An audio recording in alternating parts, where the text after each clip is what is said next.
Hey there, I wanted to give just kind of my thoughts on the market, a quick early 2024 market update. So here we are, markets hit all-time highs, and to many people, it still feels like with inflation and interest rates being high that the economy feels kind of blah. As I said, interest rates are high, the Fed has paused, and they've even given some hints of cutting rates later this year. It's also an election year, which nowadays, especially in our country and as politically divided and polarized as things are, this can bring a lot of anxiety and uncertainty. So, and this year, of course, is shaping up to be no different.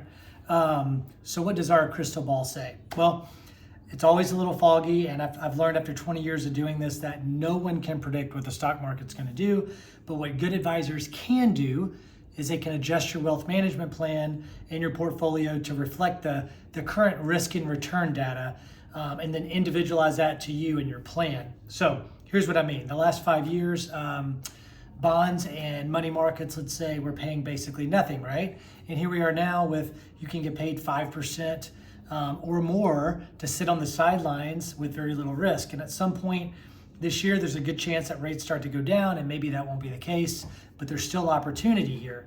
So think of it this way, knowing that stocks are at all-time highs and fixed income is finally paying a decent return, maybe, for example, the investor that used to be 80% stock, 20% bonds, or 80-20, maybe now they're 70-30. And so what I mean is maybe we take 10% off the table from equities at a high point, and we add to fixed income where we can now get a better rate of return.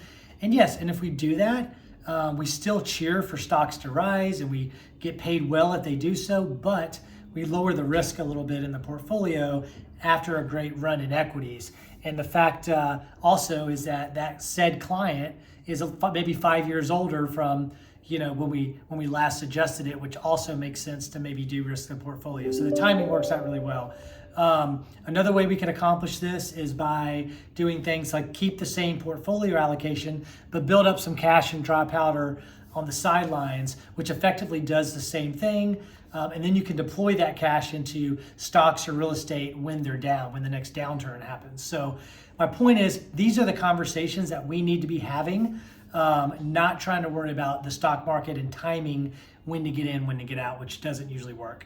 What else? So I can assure you this, there are always plenty of reasons to be fearful and to stay on the sidelines. I've seen this so many times in my career that just end up hurting the average investor. So let's do this in 2024. Come see our team. Let us go through an overall assessment of your balance sheet, your tax strategy, your portfolio allocation, your risk, your real estate holdings. Take a look at all of that. And then we can help you make strategic tweaks while things are okay, meaning while the market's up and it's not chaos, and do it on offense, not playing defense when things get volatile again, like a 2008 or even a 2022, or maybe around the election. So this is what we do best. Let us help. I just wanted to mention that to you today.